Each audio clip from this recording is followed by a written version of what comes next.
থেকে আমাদের ঘোষণা করা হয়েছে 19শে June sickle cell anaemia awareness ক্যাম্পের জন্য। আমরা আর গত 19 তারিখ করেছিলাম, আবারও আজকে 29 তারিখে সিকলি সেল অ্যানিমিয়া ডে আবার উদযাপন করা হয়েছে এবং ডাক্তারবাবুরা প্রেজেন্ট করেছেন এবং ডাক্তারবাবুরা আমাদের ছাত্র এবং শিক্ষা স্টাফ বা রোগীদের সব দেখেছেন। এই রোগটা সম্পর্কে আমরা অত বেশি কিছু জানি না। এই ডাক্তারবাবু এই রোগ সম্পর্কে তোমাদেরকে কিছু অবগত করবেন। আমাদের ডক্টর তন্ময় পাল, উনি এমবিবিএস ডাক্তারবাবু, উনি তোমাদেরকে এই রোগ সম্পর্কে কিছু বলবেন। হ্যাঁ, সিকেল সেল অ্যানিমিয়া।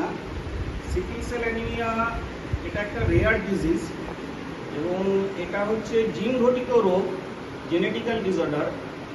তো আমরা জানি যে আমাদের ব্লাডের মধ্যে 3টে সেল আছে, আরবিসি, ডব্লিউবিসি, প্লেটলেটস।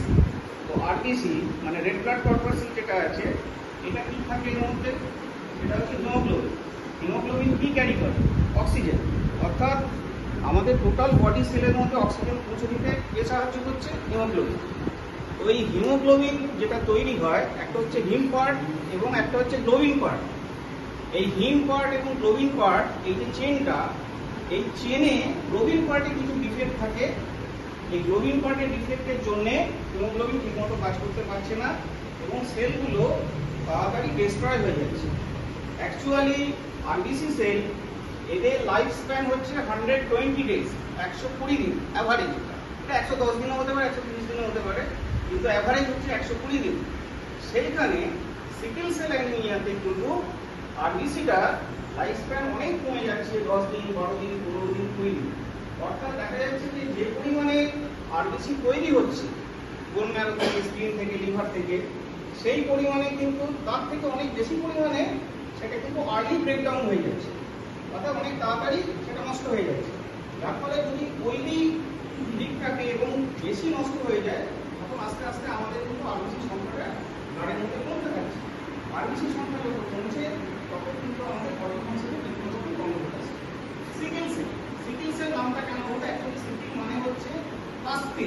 কাস্তে মানে হচ্ছে, তোমরা গ্রামে গঞ্জে দেখে থাকবে, যেটা ধান কাটার জন্য বা অন্যান্য ফসল কাটার জন্য যে কাস্তে ব্যবহার করা হয়, সেই শেপে, অর্থাৎ আরবিসিটা হবে গোল। আরবিসিটা অ্যাকচুয়ালি হওয়ার কথা হচ্ছে গোল, কিন্তু এটা যেহেতু আস্তে আস্তে নষ্ট হয়ে যাচ্ছে, তখন এটা কাস্তের শেপে চলে আসছে, এই জন্য বলা হচ্ছে সিকেল সেল। এই জন্য এই অ্যানিমিয়াটার নাম হচ্ছে সিকেল সেল অ্যানিমিয়া। তো এইটা কেন হয়? এটা অনেকটা বলা যায় যে থ্যালাসেমিয়ার মতোই। থ্যালাসেমিয়া, সিকেল সেল অ্যানিমিয়া, এই দুটোই কিন্তু জেনেটিক্যাল ডিসঅর্ডার।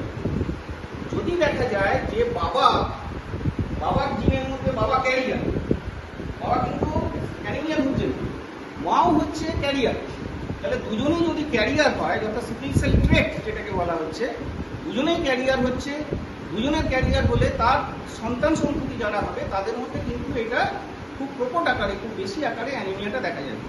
এবং এটা দেখা যাবে কিন্তু 6 মাস বয়স থেকে, অর্থাৎ একটা নিউবর্ন বেবি তার জন্মের 6 মাসের পর থেকে সিমটমসটা আসবে যে এর সাংঘাতিক অ্যানিমিয়াতে ভুগছে। এই অ্যানিমিয়াটা কি হবে না, একটা হিমোলাইটিক অ্যানিমিয়া, অর্থাৎ এখানে কি বলেছে, আর্লি ডিস্ট্রাকশন, খুব তাড়াতাড়ি আরবিসিটা নষ্ট হয়ে যাচ্ছে।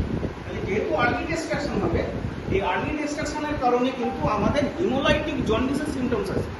হিমোলাইটিক জন্ডিসের কি কি সিমটমস আসতে পারে না, আমার দেখা যাবে যে পেচ্ছাপ হলুদ হচ্ছে, আমার বমি পাচ্ছে, খেতে পারছে না।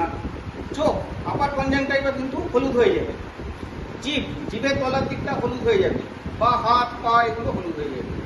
এছাড়াও হচ্ছে সিকেল সেল অ্যানিমিয়ার যা সিমটমস, অ্যানিমিয়া সিমটমস কি? সিভিয়ার উইকনেস, খুব প্রচন্ড দুর্বল লাগছে, হাঁপিয়ে যাচ্ছি, বুক ধরপড় করছে, এটাকে আমি কাজ করতে পারছি না, ড্রাউজি ভাব সবসময়